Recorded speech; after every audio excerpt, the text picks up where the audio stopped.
예수님이 사망권세께 들으시고 부활하셨습니다. 오늘도 이 부활하신 주님을 기뻐하며 우리 앞뒤 좌우에 계신 분들과 우리 반갑게 부활의 인사를 드리겠습니다. 예수님이 부활하셨습니다. 우리도 부활합니다. 믿음으로 살아갑시다. 아멘. 예수님께서 부활하셨습니다. 예수님의 부활이 나에게 어떠한 의미를 주는지 이 깨닫는 것은 대단히 신앙생활에 있어서 중요합니다. 기독교 신앙을 부활신앙이라고 하지 않습니까? 이 부활에 대한 믿음과 고백이 없으면 그리스도인들의 삶의 의미와 가치가 달라집니다. 오늘은 부활의 의미를 기억하면서 우리도 부활을 사모하며 살아가기를 원합니다. 말씀이 전하는 예수님의 부활은 또한 우리가 무엇을 발견할 수 있을지 우리가 함께 같이 나누어 보고자 합니다. 먼저 예수님의 부활은 역사적인 사실임을 우리가 함께 같이 나누고자 합니다. 그 첫 번째로 예수님의 부활이 역사적인 사실인지를 알기 위해서 첫째는 예수님의 죽음에 대한 증인들이 있다라는 사실입니다. 부활은 죽었다가 다시 살아났음을 말하죠. 곧 예수님이 부활하셨다라는 것은 예수님이 죽으셨다라는 것을 전제합니다. 이를 성경은 증언하고 있습니다. 고린도전서 15장 20절 상반절에서 보면 그러나 이제 그리스도께서 죽은 자 가운데서 다시 살아나사 라고 말씀하시죠. 죽은 자 가운데서 예수님이 죽으셨다, 죽어 있는 가운데에 다시 살아나셨다라고 말합니다. 고린도전서 15장 3절 4절 상반절을 보면 내가 받은 것을 먼저 너희에게 전하였노니 이는 성경대로 그리스도께서 우리 죄를 위하여 죽으시고 장사 지낸 바 되셨다가 죽으시고 장사 지내었다, 장례를 치루었다 라고 말합니다. 또한 예수님이 십자가에 달리시어 돌아가셨음을 그 현장에 있었던 그 객관적인 증인들이 있었죠. 요한복음 19장 32절로 35절 상반절을 보면 군인들이 가서 예수와 함께 못 박힌 첫째 사람과 또 그 다른 사람의 다리를 꺾고 예수께 이르러서는 이미 죽으신 것을 보고 다리를 꺾지 아니하고 그중 한 군인이 창으로 옆구리를 찌르니 곧 피와 물이 나오더라. 이를 본 자가 증언하였으니 그 증언이 참이라. 그 십자가형을 집행하였던 군인들, 그래서 죽지 아니한 사람은 다리를 꺾어서 죽음에 빨리 이르도록 합니다. 그런데 예수님 차례에 와서 보니까 예수님이 이미 죽으셨다. 그래서 다리를 꺾지 않았다. 이 증언이 참이다 라고 성경이 밝히고 있죠. 그리고 또한 예수님을 자신의 무덤에 장사 지내기 위해서 시신을 거둔 아리마대의 부자 요셉을 통하여서도 증언합니다. 마태복음 27장 59절에 보면 요셉이 시체를 가져다가 깨끗한 세마포로 싸서 예수님을 자기의 무덤에, 자기가 사놓았던 무덤에 장사 지내기 위해서 예수님의 시신을 거두었다, 시체를 가져다가 라고 이야기하죠. 그렇기에 예수님은 예수님의 죽음은 사실입니다. 거기에 대한 증인들이 있었습니다.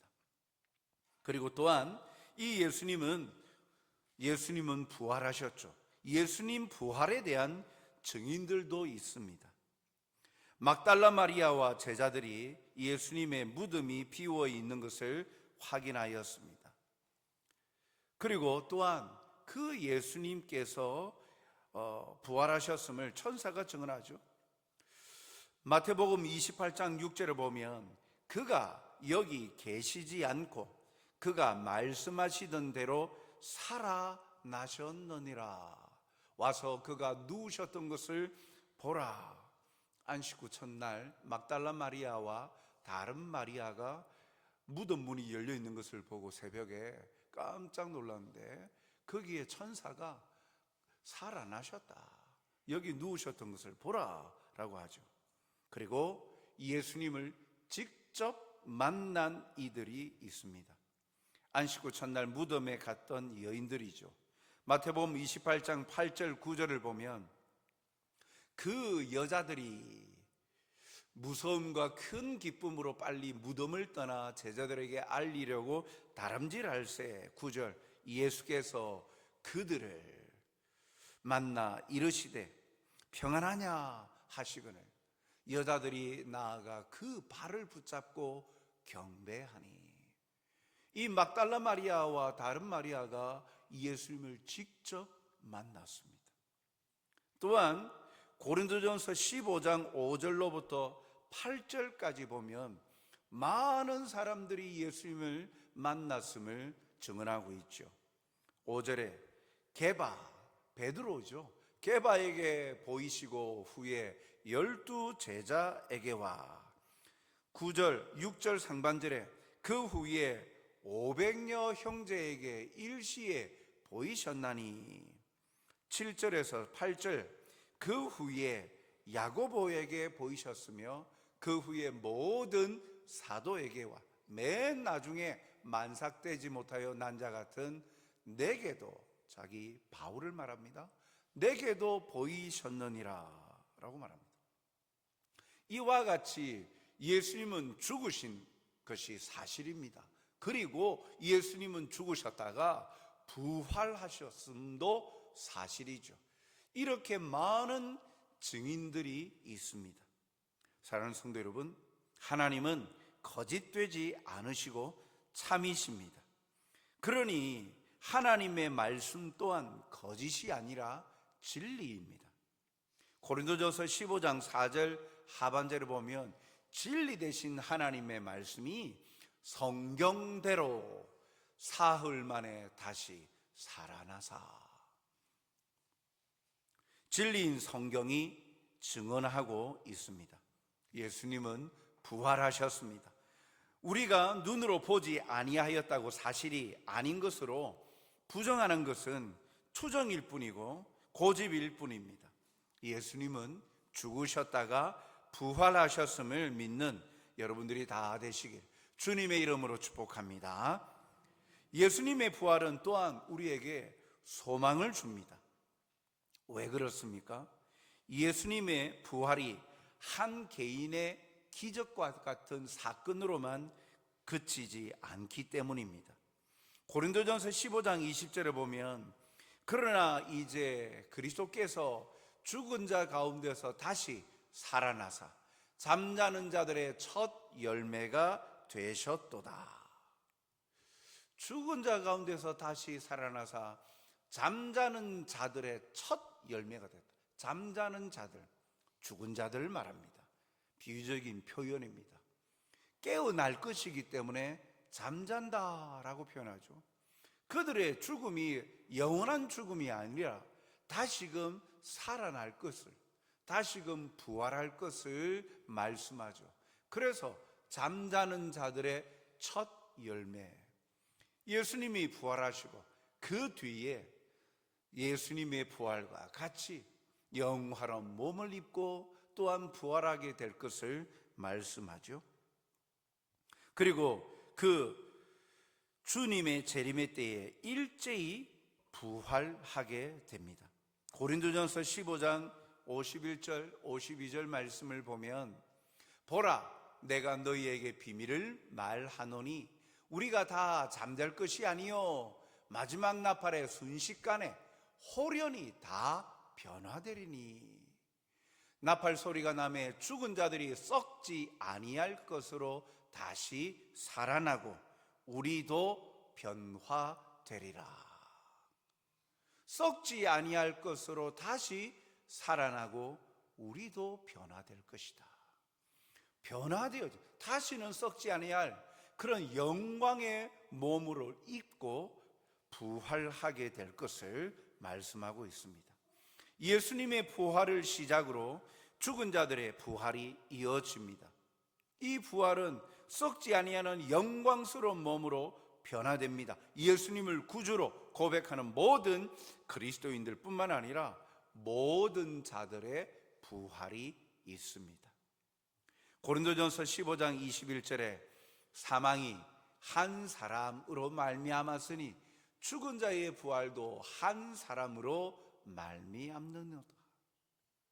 한 사람, 똑같은 한 사람이지만 그러나 첫사람 아담으로 말미암아 죄가 들어왔다면 예수 그리스도 둘째 아담 되시는 예수 그리스도로 말미암아 부활이 임한다라고 말씀합니다. 그렇습니다. 예수님의 부활은 예수님 한 개인의 부활하시는 기적의 사건으로 끝나지 아니하고 우리의 부활로도 이어진다라는 것입니다. 또한 부활하신 예수님은 계속 제자들과 함께 계시지 아니하고 지금 아버지 하나님께로 올라갈 것이라 말씀하셨죠. 요한복음 20장 17절 하반절에 보면 내가 내 아버지 곧 너희 아버지 내 하나님 곧 너희 하나님께로 올라간다 하라 하시니, 그리고 하나님 우편에 우리의 거할 초소를 예배하고 계십니다. 요한복음 14장 3절에 보면 아버지 하나님께로 부활하셔서 올라가셔서 뭘 하시나? 가서 너희를 위하여 거처를 예비하면 내가 다시 와서 너희를 내게로 영접하여 나 있는 곳에 너희도 있게 하리라 라고 말씀합니다. 그리고 다시 오셔서 함께 왕노릇하게 하십니다. 디모데후서 2장 12절 다시 오셔서 우리를 영접하여 하나님의 나라에 들어갈 때 또한 함께 왕노릇할 것이요 라고 말씀하죠. 사랑하는 성도 여러분, 예수님의 부활은 우리에게 영화로운 몸을 입고 영광의 자리에 이르게 하는 약속된 미래를 소망하게 합니다. 그래서 예수님의 부활을 통하여 이러한 영광스러운 미래를 소망하게 됩니다. 우리에게도 부활의 소망을 갖게 하심으로 의지를 가지고 살아갈 것을 말씀하시죠. 그러므로 우리의 끝은 영광스러운 하나님의 나라에서 영화로운 몸으로 부활하여 영원토록 함께 왕노릇하는 그런 밝은 미래가 우리에게 있음을 부활을 통하여 가르쳐 주시죠. 그래서 예수님의 부활은 이러한 소망을 갖고 살아가게 합니다.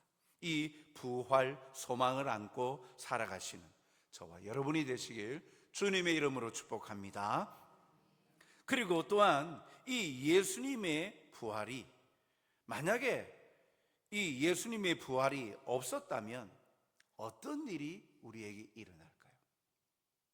예수님의 부활절을 이렇게 성탄절과 더불어서 부활절, 그리스도 기독교 가운데 가장 중요한 절기로 지키는 그 이유가 있는데 이 부활절이 없다, 예수님의 부활이 없다 하면 우리 예수님을 믿는 그리스도인들에게, 성도에게 어떤 의미일까? 그것은 그 결과 우리는 멸망받을 죄 가운데 있는 자가 됩니다.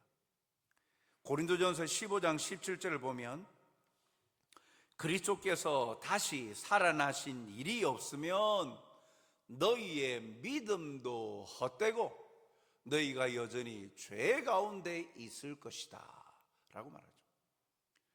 부활이 없으면 믿음이 헛된 것이다. 그래서 여전히 죄 가운데 있을 것이다. 예수님의 부활로 우리의 구원이 완성이 됐는데 예수님의 부활하심으로 우리의 죄가 십자가의 죽으심 그리고 부활로 말미암아 우리의 죄값을 지불해 주시고 우리의 죄가 다 용서함을 받는 것인데, 그래서 그것을 믿는데, 그 일을 행하신 예수님을 구주로 믿는데 예수님의 부활이 없으면 우리의 믿음이 헛것이라, 아무 의미가 없다라는 것이죠. 여전히 죄가 남아있다라는 거예요. 죄가 남아있다는 말은 무엇입니까? 죄 가운데 있다라는 말이 무엇이죠? 결국은 멸망이라는 것이죠. 죄로 인하여 심판받는다라는 것입니다. 성경의 표현으로 말하면 영벌의 자리에 들어가는 거예요. 지옥에 떨어지는 거예요. 영원토록 벌받는 지옥의 자리에 이를 수밖에 없다라는 것이죠. 그러면 소망이 없잖아요. 이렇게 살아봤자 소망이 없는 것입니다. 우리의 죄 문제가 해결되지 않아서 멸망의 자리로 가기 때문에 소망이 없습니다. 그렇게 되면 예수님을 믿는 그리스도인들은 이 세상에서 어찌 보면 가장 불쌍한 자들이 되죠. 왜요? 고린도전서 15장 19절에 보면 만일 그리스도 안에서 우리가 바라는 것이 다만 이 세상의 삶뿐이면 모든 사람 가운데 우리가 더욱 불쌍한 자이리라. 이 땅에서의 삶이 전부라면 예수님을 믿는 사람들은 가장 불쌍한 사람이다. 왜 그렇게 말합니까? 천국을 소망하면서 살기 때문에 참고 살았잖아요. 그리스도인들은 천국을 소망하기에 이 땅에서의 수고와 고통, 그리고 애매히 고난당하고 피해를 입으면서도 그래도 하나님의 말씀이니까, 말씀의 가르치심이니까 거룩하고 정직하게 행하라고, 인내하고 참으라고 가르쳐 주시니까, 이웃을 사랑하라 하시니까, 희생하라 하시니까, 그래서 살았는 것이죠. 희생하면서 살았어요. 피해를 입으면서 살았어요. 그런데 부활이 없다면, 이 땅에서의 삶이 전부라면 어디 가서 그런 것을 보상받을 수 있습니까? 부활이 없으면 이 땅에서 살아가는 참고 말씀대로 순종하여 살았던 그 모든 인생은 헛된 것이 되는 거예요. 얼마나 허무해요. 그럴 줄 알았으면 한 번뿐인 인생, 누릴 것은 누리고 취할 것은 취하고 즐길 것 즐기면서 남들 가지지 못한 것 다 찾아가면서 그러면서 살았죠. 천국이 있다고 하니까, 영원한 생명을 주셨다라고 약속하시니까, 영원토록 함께 왕노릇하며 영광의 자리에 이르게 하신다고 약속하시니까 그 약속 믿고 이 땅에서 살았는데, 그것이 없다면, 미래가 없다면, 그렇다면 믿음은 헛것이라는 것이죠. 그렇기에 부활은요, 예수님의 부활은 성도의 삶의 의미와 확신을 주는 것입니다. 예수님의 부활이 없으면 우리는 아무런 의미가 없는 것이죠. 사랑하는 성도 여러분, 그러므로 그리스도인의 인생과 신앙은 곧 부활과 직접적인 연결이 되어 있습니다. 곧 주님의 부활이 그리스도인들이 살아가는 삶의 의미가 됩니다. 부활을 믿기에 우리는 성도로서 삶의 의미를 발견하고 잘못 살고 있지 않다라는 확신 가운데 살아갈 수 있는 것이죠. 열심히 사는데, 말씀대로 순종했는데 나중에 이것이 헛된 것이면 어떻게 될까 의심하기 시작하고, 확신이 없다면 그 인생은 얼마나 괴롭겠습니까? 선행을 베풀면서도, 말씀대로 순종하여 살면서 희생하고 헌신하면서도, 열심을 다하면서도, 시간과 물질을 바쳐가면서 열심히 살면서도 그 마음속에 의구심이 있고 불안함과 염려를 가지고 산다면 그 인생은 얼마나 괴롭겠어요. 그런데 신앙의 삶, 인생의 참 의미와 분명한 목적에 대해서 이 부활에 대한 확신과 믿음을 가지고 있다면 이 모든 것을 다 사라지게 할 수 있다는 것이죠. 염려와 두려움을 사라지게 만드신다. 왜요? 예수님의 부활이 곧 나의 부활로 이어지고 영생의 자리에 이르게 하여 주시고 영광에 이르게 하여 주셔서 존귀함으로 나아가게 하시기 때문이죠. 오늘 부활의 주님은 우리에게 다음과 같이 말씀하십니다. 요한복음 11장 25절 26절 말씀. 예수께서 이르시되 나는 부활이요 생명이니 나를 믿는 자는 죽어도 살겠고 무릇 살아서 나를 믿는 자는 영원히 죽지 아니하리니 이것을 내가 믿느냐? 우리에게 말씀하십니다. 이것을 내가 믿느냐? 우리에게 질문하십니다. 하나님의 백성이라면, 성도라면, 부활을 믿는 성도라면 이 질문에 예, 믿습니다, 아멘 하는 것이죠. 그래야 우리의 삶에 행복과 기쁨을 풍성히 누리며 소망 가운데 살아갈 수 있지 않습니까? 억지로 끼워 맞추는 것이 아니지요. 진리이신 하나님께서, 하나님의 말씀도 진리이시기 때문에 예수님께서 마리아에게, 마르다에게, 그 자리에 모여있는 제자들에게, 온 무리들에게, 또한 우리에게도 지금 말씀하고 계시는 것이죠. 오늘도 주님의 부활을 묵상할 때 감사하며 결단하는 것은 우리도 부활을 소망하며 현재의 삶 속에서 죄에 대하여 죽고 의에 대하여 사는 자가 되는 것이죠.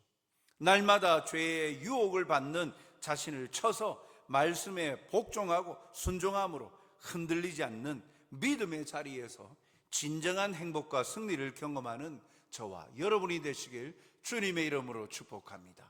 오늘도 주님의 부활이 나의 부활됨을 묵상하시고 확신하시고 소망 가운데 담대히 살아 주님의 때에 영광 중에 임하시는 주님과 함께 영원토록 영광의 자리에 이르는 여러분들이 되시길 주님의 이름으로 축복합니다. 사랑과 자비가 풍성하신 아버지 하나님, 감사드립니다. 오늘도 우리를 사랑하시고 베푸셔서 하나님의 위로와 은혜를 부어주시니 감사드립니다. 부활 소망을 가지고 살아가는 신실한 자가 되게 하여 주시옵소서. 믿음으로 확신 가운데에 살아 주께서 약속하여 주신 영원한 기쁨을 누리며 살아가는 행복자들이 되게 도와주시옵소서. 감사하오며 예수님 이름으로 기도드리옵나이다. 아멘.